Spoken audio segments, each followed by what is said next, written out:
It's Saturday. It's cleaning day. Kambal, anong ginagawa nyo dyan? Ha? First, Daniela. Daniela. Ayan, pag Sabado po kasi ay oras ng aking paglilinis ng higaan every Saturday. Para pag sa Sunday,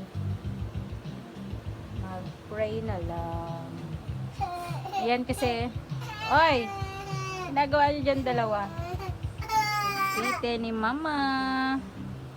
Dati pag kami palang dalawa, every 3 weeks or 1 month bago magligpit ng bed. Ngayon, pag may baby talaga, every 1 week. Anong ginagawa nyo dyan? Nagtago sa ano. Tago sila sa likod. Yan kasi, pinapatuyo ko na lang to eh. Yan ako ng Zone Rocks. Tapos, lagay na natin yung bed. Doon sila sa loob. Thank you for watching sa aking kambal.